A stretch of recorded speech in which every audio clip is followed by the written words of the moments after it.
Hey all, welcome back to another summary for issue 3. So, the team managed to finish up with the mayor, and after splitting up, started to work on a number of different problems. The poor district of the street, now called Coles Hills, was investigated. It was found that the local gang that were buying drugs, the remainder of them seemed to call a territory of about 4 blocks their own. Within is an old abandoned factory, which, upon investigation, found mutants working on crafting something and a handful of the depleted power cells.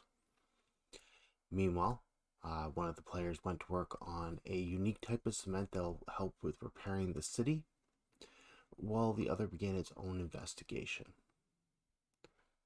Coming back together, the crew managed to want to investigate the city a little more, but after some rest, went to hit the press conference. At which point it was brought up that Virtue was not highly encouraging the Redeemers program.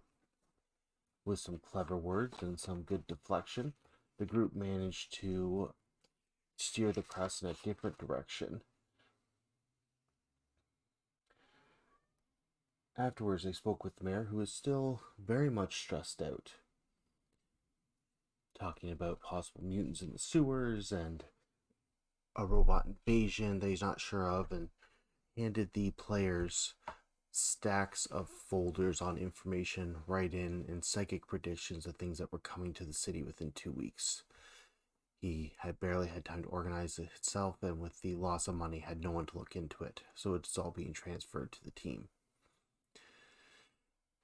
With this in mind, the team asked Alice to search for weird energy emanations. Alice discovered something that seemed to be interdimensional. The crew went to intercede, discovering some robots looking for someone who has stolen their technology.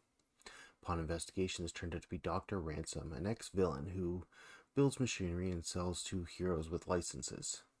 It turns out someone has been faking a hero license, and he may have accidentally sold some equipment to Cutter.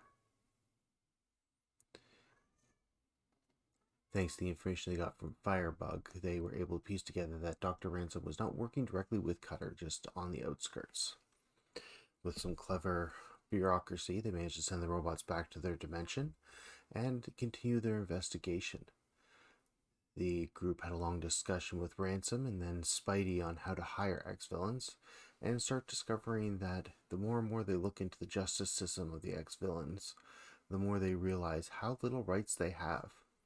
This is not as public knowledge as our hero team would like to be, and the research continues. Alright guys, so that's a very brief, broken up summary of Starborn. The next game is likely January 1st, depending on who is interested, and I hope to see you guys there. If not, it will shunt to January 8th. Hope everyone has a great Christmas, and I'll see you all after.